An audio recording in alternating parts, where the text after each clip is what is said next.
I'm very pleased to have been invited to be here.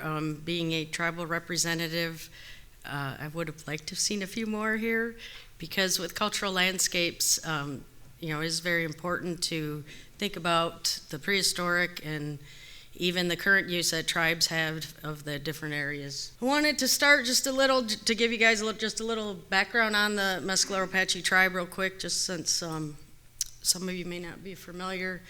And so anyway, we're located in south central New Mexico.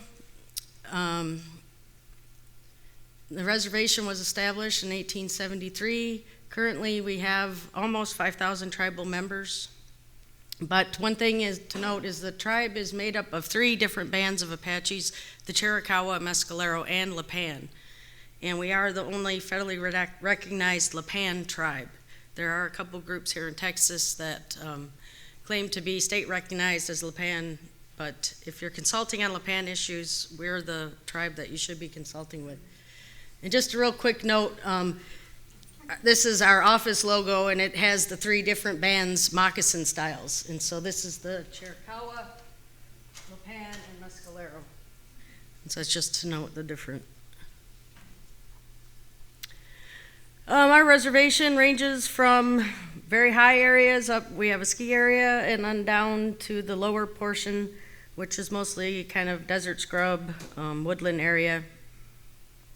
And we have a lot of natural resources. We have fish hatchery, timber, and a lot of different things. The Apaches were mobile hunters and gatherers, so we did actually cover a very large territory, and being made up of the 3 different bands that I'd mentioned. Our traditional homelands cover most of New Mexico, Arizona, and Texas, and spreads into a little bit into Colorado and down into Mexico as well. So when they were put on the reservation, that kind of changed and altered the whole Apache lifestyle, where the mobility was not allowed to occur anymore, and also restricted the hunting and gathering, and were forced to try to farm. Also, it affected the culture in many ways. But the culture continued to persist and maintain strong.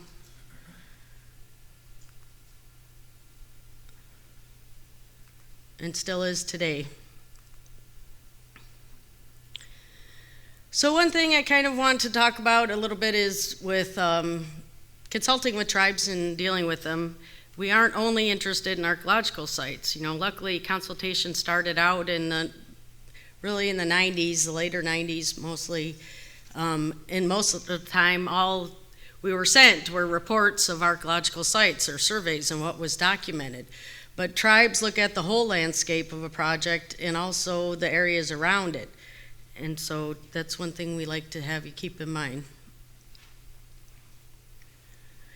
We're not interested in just protecting those archaeological sites. To us, the culture expands out into the landscapes, the water, rocks, minerals, terrain, vegetation, and that among other things. When I first started working with the tribe, as I said, we would basically just get the archaeological report, or if we would go to a meeting with the agency, it's the same thing. Well, these are the types of sites we have that are possibly affiliated to your tribe, but we'd be, well, what kind of animals do you have here within your public land? What sort of plants are growing here?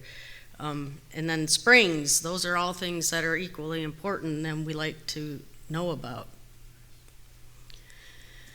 And so here today, we're mostly to talk about cultural landscapes. And if you were to ask, I would say most Native Americans, what do you consider a cultural landscape? It would be about everything out there. You could make the whole world a cultural landscape. But it is something that tribes are very happy to hear about, because again, it's not just looking at those archaeological sites. As I said, that's not what we're only interested in. It's all the other resources out there. And so the definition of a cultural landscape fills a lot of, as I said, the overall tribal view of the world. It's the interaction of the cultural and the natural together.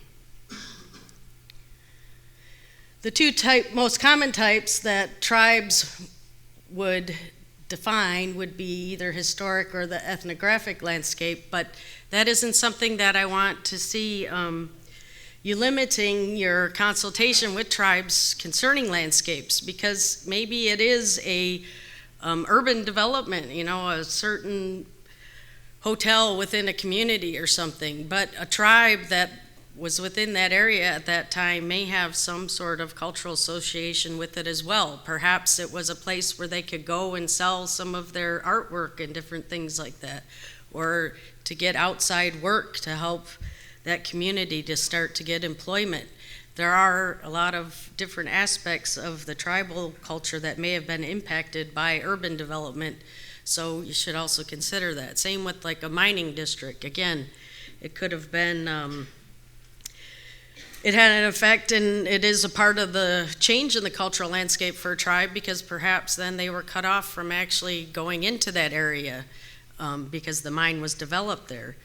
Or again, trade may have been then able to occur because there were a lot of people that were brought in that they could start to trade things or they could sell things to as well. So one thing that I like to stress a lot is to work together with the tribe and a lot of the different land agencies. And in the time that I've worked with Mescalero, I feel we have progressed very well on that.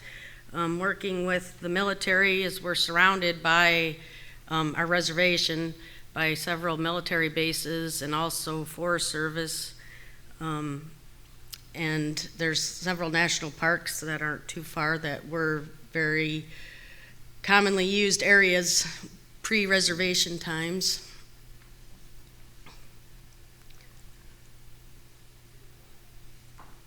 Oops, took too long to load.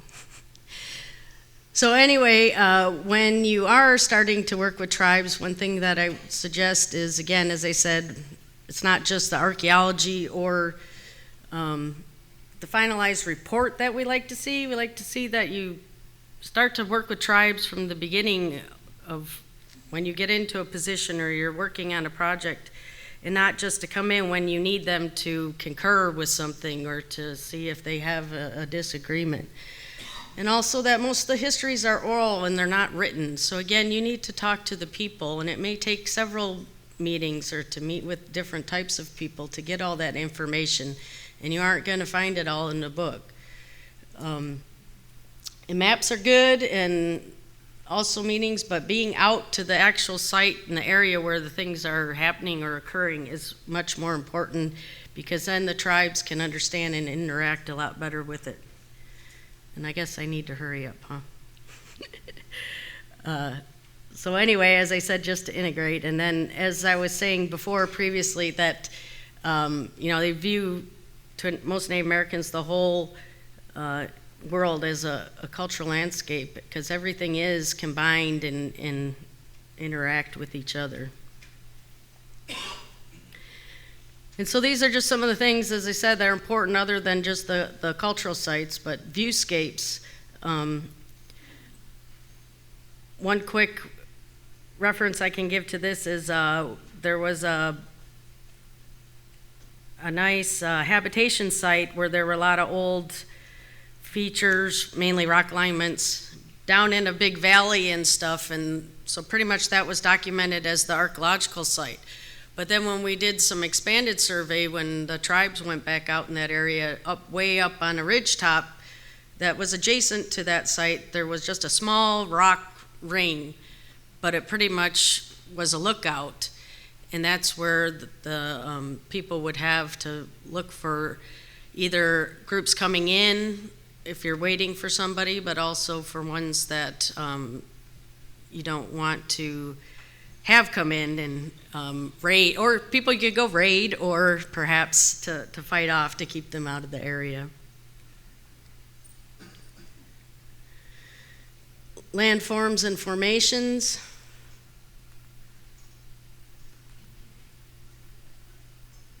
Mountains. Rock alignments. Caves and rock shelters, minerals, plants, animals, springs and water resources, rock art. And so, as I said, one thing that is important, I think, is to not just, as I'd mentioned, to come to tribes when you need them to concur, to give their concerns, but to meet and greet them ahead of time and get to establish a relationship with them. There are a lot of things that are non-compliance types projects. Interpretation, is one that tribes are very interested in doing with the agencies, and also to document those resources such as cultural landscapes.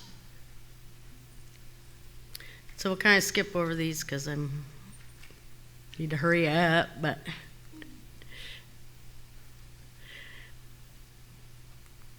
and so these were just some other pictures of actually doing non-compliance type things with different public agencies, participating in testing or excavation, taking some of the youth out there to learn about those things, harvesting traditional use plants.